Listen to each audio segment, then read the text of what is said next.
আসসালামু আলাইকুম রহমতুল্লাহ।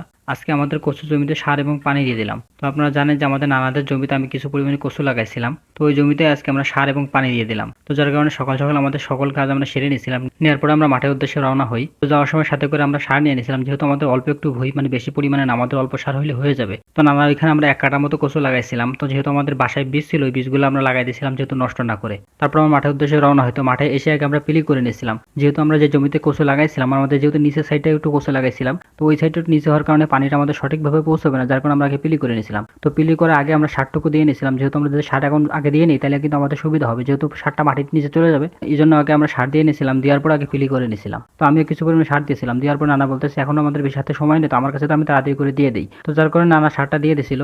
তো সার দেওয়ার পরে আমরা পিলি বাঁধার কাজটা শুরু করি। তো এখানে আমি, সালাম ভাইয়া, নানা ছিলাম, আমরা তিনজন মিলে কাজটা করার চেষ্টা করতেছিলাম, যেহেতু আমাদের একেবারে হাতে সময় ছিল না, অল্প সময় ছিল, যেহেতু এখানে সার বনে পিলি দিয়ে আমাদের আবার পানি দিয়ে দিতে হবে। তো যার কারণে আমরা সবাই মিলে কাজটা করার চেষ্টা করছিলাম। আমাদের সমস্যা হয়ে গেছিল আমাদের মেশিনটা চালু করতে গিয়ে, যেহেতু মেশিনটা কিছুদিন যাবত বন্ধ ছিল, যার কারণে আর কি স্টার্ট নিচ্ছিল না। তো প্রথমে নানা চেষ্টা করছিল মেশিনটা চালু করার জন্য। তো নানা যেহেতু পারতেছিল, নানা বললাম যে আমার কাছে দেখি আমি পারি কিনা। তারপর আমিও চেষ্টা করতেছিলাম। তো কয়েকবার চেষ্টা করার পরে আর কি হয়নি।